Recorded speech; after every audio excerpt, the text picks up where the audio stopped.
नमस्कार दोस्तों, स्वागत है आपका आज के हमारे इस वीडियो में। दोस्तों, आज हम जानेंगे कौन से घर में माँ लक्ष्मी सदा निवास करती है। कार्तिक मास में कौन से ऐसे काम करने से माँ लक्ष्मी आपके घर में अस्थायी रूप से निवास करती है। तो आइए इस पावन कथा का श्रवण करते हैं। एक समय की बात है, देवर्षि नारद भगवान श्री कृष्ण से मिलने के लिए द्वारिका नगरी में पधारे। नारद जी को देखकर भगवान श्री कृष्ण कहते हैं, हे देवर्ष पधारिए, द्वारिका नगरी में आपका स्वागत है। आज द्वारिका में आने का क्या प्रयोजन है। देवर्ष नारद कहते हैं, हे प्रभु, मन में आपके दर्शन करने की इच्छा हुई सो चला आया। भगवान श्री कृष्ण मुस्कुराते हुए कहते हैं, हे देवर्ष, अवश्य ही आपके मन में आज कोई ना कोई बात चल रही है, इसलिए निसंकोच होकर पूछ लीजिए। देवर्ष नारद कहते हैं, हे प्रभु, आप तो सब कुछ जानते हैं। मेरे मन में जो भी शंका है उसके विषय में भी आपको पता है, लेकिन फिर भी अगर आप पूछ रहे हैं तो मैं बताने की चेष्टा करता हूँ। हे प्रभु, आज मैं आपके पास यह जानने के उद्देश्य से आया हूँ कि किस कारण से मनुष्य के जीवन में दरिद्रता आती है। देवी लक्ष्मी किस कारण से मनुष्य के घर का त्याग करके चली जाती है, और वह कौन सा पुण्य है जिससे देवी लक्ष्मी सदैव ही मनुष्य के घर में वास करती है। भगवान श्री कृष्ण कहते हैं, हे देवर्ष, आज अपने समस्त मानव जाति के कल्याण के उद्देश्य से अत्यंत महत्वपूर्ण बात पूछी है।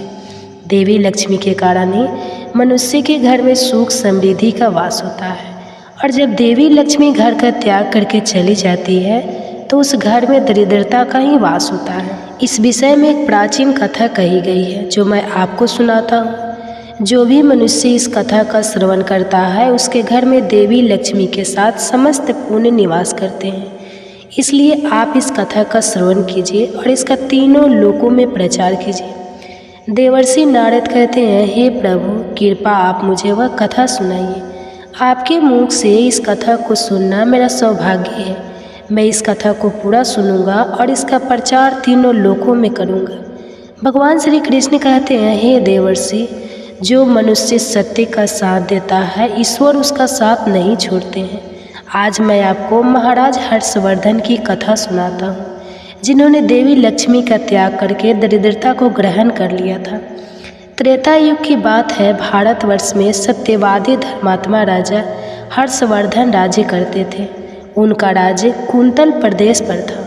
उनके राज्य की प्रजा उनसे अत्यंत संतुष्ट रहा करती थी। महाराज हर्षवर्धन बड़े दानवीर और वचन का पालन करने वाले थे। वे सदैव अपनी प्रजा के हित का ही विचार करते थे। महाराज हर्षवर्धन इतने दयालु थे कि उनकी महानता का परिचय इस बात से पता चलता है कि जब भी उनके नगर में कोई भी साधारण मनुष्य बिक्री करने के लिए बाजार में अन्न, वस्त्र आदि कोई वस्तु लाता, और यदि वह वस्तु साया काल तक नहीं बिकती तो उसे राजा स्वयं खरीद लिया करते थे, ताकि उनके राज्य से कोई खाली हाथ ना जा सके। अपनी प्रजा के हित के लिए राजा ने यह सत्य की प्रतिज्ञा की। स्वयं काल होते ही राजा के सेवक शहर में भ्रमण करते, और जब वे किसी को कोई वस्तु या द्रव्य लेकर बैठा हुआ देखते जिसे किसी ने खरीदा ना हो, तो महाराज के सेवक उस व्यक्ति से उन वस्तुओं की कीमत पूछते और उसकी इच्छा और ज़रूरत के अनुसार उसकी जो भी कीमत होती वह कीमत देकर उसकी वस्तुओं को खरीद लेते थे। इस प्रकार से महाराज के ऐसे दयालु स्वभाव को देखकर अनेक लोग प्रसन्न होकर उनकी महानता की चर्चा करने लगे।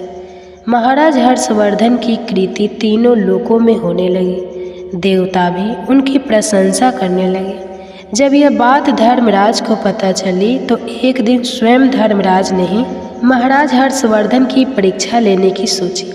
फिर एक दिन स्वयं धर्मराज एक ब्राह्मण का वेश धारण करके महाराज हर्षवर्धन की नगरी में प्रकट हुए। उन्होंने अपने साथ दरिद्रता की कारक टूटी फूटी चीज़ें, कूड़ा करकट और कचरा एक पेटी में भर कर ले लिया। अर्थात उन्हें दरिद्रता एक पेटी में भर लिया, और उस पेटी को लेकर वे सत्यवादी महाराज हर्षवर्धन के नगर में उनकी परीक्षा लेने के लिए पहुँच गए। धर्मराज उस नगर के बाजार में उस कचरे से भरी पेटी को लेकर बेचने के लिए बैठ गए, किंतु कौन सा व्यक्ति कूड़ा कचरा खरीदेगा। ब्राह्मण रूपी धर्मराज दिन भर वहीं पर बैठे रहे, लेकिन किसी ने भी उनका कूड़ा कचरा नहीं खरीदा। जब सायंकाल हुई तब राजा के सेवक हमेशा की तरह बाजार में घूमने लगे। जिसका भी बिक्री का सामान बचा होता उसे वे उचित दाम देकर खरीद लेते थे, ताकि कोई खाली हाथ घर ना जा सके। फिर उसने देखा कि एक ब्राह्मण अपनी पेटी लेकर घर बैठा हुआ है। राजा के सेवकों ने उन ब्राह्मण महाशय के पास जाकर पूछा, हे ब्राह्मण महाराज, आप इस नगर में नए दिखाई दे रहे हैं, क्या हुआ? आपका सामान किसी ने भी नहीं खरीदा, ऐसा क्या लेकर आए हैं आप अपनी इस पेटी में? महाराज के आदेश से हम आपका यह सामान खरीदने के लिए आए हैं। कृपा बताइए आपकी इस पेटी में क्या है और इसका मूल्य कितना है? तब उस ब्राह्मण ने कहा, हे सैनिकों, मैं इस पेटी में दरिद्र लेकर आया, अर्थात कूड़ा कटकर भटकर ले आया, और इसका मूल्य 1000 स्वर्ण मुद्राएं है। उस ब्राह्मण के मुंह से ऐसे विचित्र वचन सुनकर वे सभी सैनिक हंसने लगे। और फिर उन्होंने उस ब्राह्मण से कहा, हे ब्राह्मण, आपकी पेटी में कूड़ा भरा हुआ है, इसे कौन लेगा? इसका मूल्य तो 1 पैसा भी नहीं है। फिर उस ब्राह्मण ने कहा, सैनिकों, यदि इसे कोई नहीं लेगा तो मैं इसे वापस अपने घर लेकर जाऊंगा। मैंने तो सुना है कि आपके महाराज यहाँ से किसी भी व्यापारी को खाली हाथ वापस नहीं जाने देते, उसका सारा द्रव्य खरीद लेते हैं। लगता है मैंने आपके महाराज के बारे में झूठ सुना है। उस ब्राह्मण की ऐसी बात सुनकर राजा के सेवकों ने कहा, हे ब्राह्मण, आपने सही सुना है, हमारे महाराज किसी भी व्यापारी को खाली हाथ घर नहीं भेजते, उसका सारा माल खरीद लेते हैं। इसलिए तुम थोड़ी देर रुको, हम अभी आप महाराज के पास जाकर आते हैं। फिर उनसे एक सेवक महाराज हर्षवर्धन के पास जाता है और उनसे कहता है, हे महाराज, आज हमारे नगर के बाजार में एक ब्राह्मण आया है। वह बड़ा ही विचित्र है। वह अपनी पेटी में कूड़ा कचरा भर कर रखा है और उसका मूल्य वह 1000 स्वर्ण मुद्राएं बता रहा है। तब महाराज ने कहा, हे सैनिकों, तुम जाकर उसके सामान का मूल्य जो कम से कम हो सके उतना उसे देकर उसका सामान खरीद कर लाओ। उसे उसकी वस्तुएं लेकर वापस मत जाने दो, अन्यथा मेरा वचन झूठा हो जाएगा। फिर राजा के सेवक उस ब्राह्मण के पास जाते हैं और कहते हैं, हे ब्राह्मण, हम तुम्हारे इस पेटी का मूल्य 200 स्वर्ण मुद्राएं देते हैं। तुम इतनी मुद्राएं लो और प्रसन्नता से अपने घर चले जाओ। किंतु उस ब्राह्मण ने कहा, हे सैनिकों, मैं 1000 स्वर्ण मुद्राओं से 1 पैसा कम नहीं लूँगी। यदि तुम मेरा सामान खरीदना चाहते हो तो खरीदो, नहीं तो मैं अपना सामान लेकर वापस चला जाता हूँ। तब उन राजा के सेवकों ने कहा, हे ब्राह्मण, ठीक है, अब हम तुम्हें इस पेटी के बदले 500 मुद्राएं देते हैं। इतना मूल्य तुम्हारे लिए सही रहेगा। लेकिन फिर भी वह ब्राह्मण नहीं माना और 1000 स्वर्ण मुद्राओं पर ही अड़ा रहा और कहने लगा, मेरा सामान लेना है तो लो, नहीं तो मैं चला। तब फिर से वह सैनिक लौटकर राजा के पास जाता है और उनसे कहता है, हे महाराज, उस ब्राह्मण को हमने 500 स्वर्ण मुद्राएं देने की कोशिश की, किंतु वह फिर भी नहीं मान रहा। उसकी पेटी में कचरा और दरिद्र भरा पड़ा है, लेकिन फिर भी वह 1000 मुद्राएं ही मांग रहा है।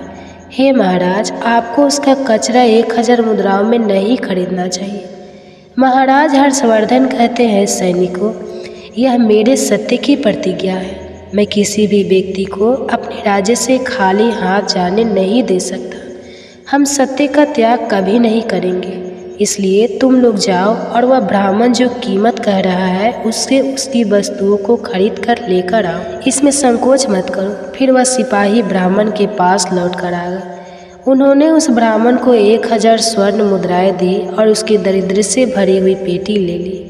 वह ब्राह्मण मुद्राएं लेकर चला गया और फिर सिपाही उस दरिद्र से भरी पेटी को लेकर राजमहल में लौटे। फिर महाराज ने उस पेटी को राजमहल के अंदर रखवा दिया। रात्रि में जब सोने का समय हुआ तब महाराज के राजमहल के द्वार से एक अत्यंत सुंदर स्त्री निकली। उस स्त्री के 4 हाथ थे, हाथों में कमल पुष्प थे। उस सुंदर स्त्री ने नाना प्रकार के आभूषण धारण किए हुए थे। महाराज महल के बाहर बैठे हुए थे। जब महाराज ने उस अत्यंत सुंदर स्त्री को देखा तो महाराज आश्चर्य में पड़ गए और उन्होंने उस स्त्री से पूछा, हे देवी, आप कौन हैं? इस रात्रि के समय में आप यहाँ पर क्या कर रही है? आप कहाँ से आ रही है और कहाँ पर जा रही है? महाराज की ऐसी बात सुनकर वह स्त्री बोली, हे राजन, मैं तुम्हारे राज्य की लक्ष्मी हूँ। आप सत्यवादी धर्मात्मा हैं, इसी कारण से मैं आपके राजमहल में निवास करती हूँ। किंतु आज आपके राजमहल में दरिद्रता आ गया है, और जहाँ पर दरिद्रता रहता है उस स्थान पर लक्ष्मी निवास नहीं करती है। आज आपने एक पेटी से भरा दरिद्र अपने घर में रखा है, इसलिए अब मैं यहाँ से जा रही हूँ। तब महाराज हर्षवर्धन ने हाथ जोड़कर प्रणाम करके देवी लक्ष्मी से कहा, हे माँ लक्ष्मी, आपकी जैसी इच्छा, मैं आपके वचन और प्रतिज्ञा से बंधा हूँ। मैं अपना वचन नहीं तोड़ सकता, इस कारण से मैं इस दरिद्रता से भरी पेटी को लेने से मना नहीं कर सकता था। कृपया आप मुझे क्षमा कीजिए। तब देवी लक्ष्मी महाराज के राजमहल का त्याग करके चली जाती है। थोड़ी देर बाद राजा ने एक बहुत ही सुंदर युवा पुरुष को राजमहल के दरवाजे से निकलते देखा, तो महाराज ने उससे पूछा, हे देव, आप कौन हैं? यहाँ पर कैसे आए हैं और आप कहाँ जा रहे हैं? उस सुंदर पुरुष ने कहा, हे राजन, मेरा नाम दान है। आप सत्यवादी धर्मात्मा हैं, सदैव धर्म का पालन करते हैं, इसी कारण से मैं आपके राजमहल में निवास करता था। किंतु अब देवी लक्ष्मी आपके राजमहल को त्याग कर चली गई है। लक्ष्मी के बिना आप दान कहाँ से करेंगे?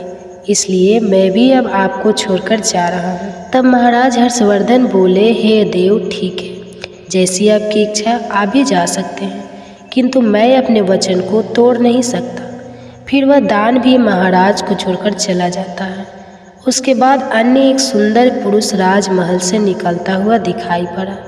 तब महाराज ने उससे पूछा, हे देव, आप कौन हैं और कहाँ जा रहे हैं? तो उस पुरुष ने कहा, मैं राजन, मैं यज्ञ हूँ। आप सत्यवादी धर्मात्मा हैं, आप सदैव दान धर्म करते थे, इसी कारण से मैं आपके राज्य में निवास करता था। किंतु अब देवी लक्ष्मी और दान आपका घर छोड़कर चले गए हैं, इसलिए मैं भी जा रहा हूँ, क्योंकि लक्ष्मी के बिना यज्ञ नहीं किया जा सकता और दान के बिना यज्ञ संपन्न नहीं हो सकता, इसलिए मैं भी आपका त्याग करके जा रहा हूँ। महाराज हर्षवर्धन ने कहा, हे देव, ठीक है, जैसी आपकी इच्छा आप भी जा सकते हैं, किंतु मैं अपने वचन का त्याग नहीं करूँगा। फिर वह यज्ञ भी राजमहल को छोड़कर चला जाता है। फिर कुछ समय बाद एक अन्य अत्यंत सुंदर पुरुष राजमहल से जाता हुआ दिखाई देता है। तो राजा ने उनसे भी पूछा, हे महाशय, आप कौन हैं और राजमहल छोड़कर क्यों जा रहे हैं? तब उस पुरुष ने कहा, हे राजन, मैं यश हूँ। आपके पुण्य के कारण मैं आपके घर में निवास कर रहा था, किंतु अब आपके यहाँ से लक्ष्मी, दान, यज्ञ आदि सब चले गए हैं, तो उनके बिना आपको यश की प्रकृति नहीं हो सकती, इसी कारण से मैं भी यहाँ से जा रहा हूँ। तब राजा ने उन्हें भी नमस्कार किया और आदरपूर्वक जाने दिया। फिर उसके बाद अन्य एक अत्यंत सुंदर स्त्री राजमहल से निकली, जिसने सुंदर वस्त्र परिधान किए हुए थे। उसे देखकर राजा ने पूछ लिया, हे देवी, आप कौन हैं और आप किस कारण से मेरे राज्य महल का त्याग कर रही हो? तब वह स्त्री बोली, हे राजन, मैं कृति हूँ। लक्ष्मी, दान, यज्ञ और यश ने भी आपका साथ छोड़ दिया है, तो उनके बिना मैं भी आपके राजमहल में नहीं ठहर सकती, इसलिए मैं भी जा रही हूँ। तब राजा ने उन्हें भी जाने दिया। अंत में एक अत्यंत सुंदर पुरुष राजमहल से निकला और उसे देखकर राजा ने पूछा, हे देव, आप कौन हैं और आप भी हमारे राजमहल को छोड़कर क्यों जा रहे हैं? तब उस पुरुष ने कहा, हे राजन, मैं सत्य हूँ। आप एक सत्यवादी धर्मात्मा राजा है, इसलिए मैं आपके यहाँ निवास करता था, किंतु अब आपके यहाँ से लक्ष्मी, दान, यज्ञ, यश, कृति आदि सभी चले गए हैं, तो मैं भी यहाँ से जा रहा हूँ। तब महाराज हर्षवर्धन ने कहा है, हे सत्य, आप भी मेरा त्याग कर रहे हैं, किंतु मैंने तो आपका कभी त्याग ही नहीं किया। आपका त्याग ना करने के कारण ही सभी मुझे छोड़कर जा रहे हैं, इसलिए आप मुझे छोड़कर कैसे जा सकते हैं? मैंने अपने सत्य वचन का पालन करने के लिए ही दरिद्र को अपने घर में रखा था। मैंने संसार के कल्याण के लिए यह वचन दिया था कि मेरे राज्य से कोई भी खाली हाथ नहीं जाएगा। जो भी मेरे राज्य में कोई वस्तु बेचने आएगा, यदि उसकी वस्तु कोई नहीं खरीदे तो उसे मैं खरीद लूँगा। इसलिए मैंने अपने सत्य वचन का पालन करने के लिए उस ब्राह्मण को 1000 स्वर्ण मुद्रा देकर उससे दरिद्र को खरीद लिया था। उसी दरिद्र की पेटी के कारण देवी लक्ष्मी ने आकर मुझसे कहा कि वे उस स्थान पर निवास नहीं करती है जिस स्थान पर दरिद्र रहता है। और देवी लक्ष्मी के जाते ही यज्ञ, दान, यश, कृति सब मुझे छोड़कर चले गए हैं। सत्य वचन का पालन करने के लिए ही मैंने उन सभी को जाने दिया और अब आप भी मुझे छोड़कर जा रहे हैं। महाराज हर्षवर्धन की बात सुनकर वह सत्य बोला, हे राजन, यदि आपने मेरे लिए ही इन सब का त्याग किया है तो ठीक है, मैं आपका राजमहल छोड़कर नहीं जाऊंगा। आप सचमुच बड़े पुण्य आत्मा और सत्यवादी हैं, इसलिए अब से मैं आपके राज्य महल में ही निवास करूंगा। और वह सत्य फिर से राजमहल में लौट गई। उसके थोड़ी ही देर बाद एक सुंदर स्त्री लौट कर आ गई। उसे देखकर राजा ने पूछा, हे देवी, आप कौन हैं? आप कृति हैं। अभी आप मुझे छोड़कर चली गई थी, तो फिर वापस क्यों लौट कर आई? आप तब कृति ने कहा, हे राजन, मुझे क्षमा करो, मैं लक्ष्मी, यश, दान, यश के बिना तो रह सकती हूँ, किंतु सत्य के बिना नहीं। इसलिए जहाँ सत्य रहेगा मैं भी वहीं पर रहूँगी। फिर राजा ने कृति का स्वागत किया और वह राजमहल में चली गई। फिर यश वहाँ पर लौट कर आ गया। राजा ने उनसे पूछा, हे महाशय, आप तो यश है और आप मुझे छोड़कर चले गए थे, फिर लौट कर क्यों आए? तब उस पुरुष ने कहा, हे राजन, कोई राजा कितना ही बड़ा धनवान हो, दानवीर हो, किंतु सत्य के बिना उसे यश प्राप्त नहीं हो सकता। इसलिए जहाँ पर सत्य विराजमान रहता है मैं भी वहीं पर रहता हूँ। सत्य के बिना मैं नहीं रह सकता। ऐसा कहकर फिर यश ने राजमहल में प्रवेश किया। उसके कुछ क्षण बाद यज्ञ भी लौट कर आ गया। राजा ने उनसे भी पूछा, हे महाशय, आप क्यों लौट कर आए? तब यज्ञ ने कहा, हे राजन, चाहे कोई कितना भी लक्ष्मीपति और दानशी क्यों न हो, किंतु बिना सत्य के यज्ञ शोभा नहीं देता है। आप में सत्य विराजमान है, इसलिए मैं भी आपके पास ही रहूँगा। इतना कहकर यज्ञ भी राजमहल में वापस लौटा। उसके कुछ क्षण बाद दान भी वापस आ गया। राजा ने उनसे भी पूछा, हे महाशय, आप भी मुझे छोड़कर गए थे, फिर लौटकर किस कारण से आ गए? तब उस पुरुष ने कहा, हे राजन, मैं दान हूँ। कुछ समय पहले मैं आपको छोड़कर गया था, किंतु आप में सत्य विराजमान है और जहाँ सत्य रहता है मैं भी वहीं रहता हूँ। कोई भी मनुष्य कितना ही धनवान क्यों ना हो, किंतु बिना सत्य के वह दान नहीं कर सकता। दान का महत्व सत्य से ही होता है, इसलिए मैं भी लौटकर आ गया। राजा ने कहा, ठीक है, आपका भी स्वागत है। और फिर दान भी राजमहल में चला गया। और फिर उसके बाद साक्षात देवी लक्ष्मी लौटकर आ गई। राजा ने पूछा, हे माँ लक्ष्मी, आप वापस क्यों आ गई? आप तो मुझे छोड़कर चली गई थी। तब देवी लक्ष्मी ने कहा, हे राजन, यह आपके सत्य की परीक्षा थी। आपके यहाँ पर यश, दान, यज्ञ और सत्य सभी निवास करते हैं और लक्ष्मी के बिना सभी विफल हो जाएंगे। इसलिए मैं आपके सत्य के धर्म की रक्षा करने हेतु लौटकर आ गई हूँ। तब राजा ने कहा, हे माँ लक्ष्मी, मेरे यहाँ पर तो दरिद्रता से भरी हुई पेटी है। जहाँ दरिद्रता रहता है वहाँ पर आप कैसे निवास कर सकती हो? तब देवी लक्ष्मी ने कहा, हे राजन, मेरी कृपा से वह दरिद्रता से भरी पेटी भी स्वर्ण और रत्नों से भर जाएगी। इतना कहकर माँ लक्ष्मी भी राजमहल में प्रवेश करती है।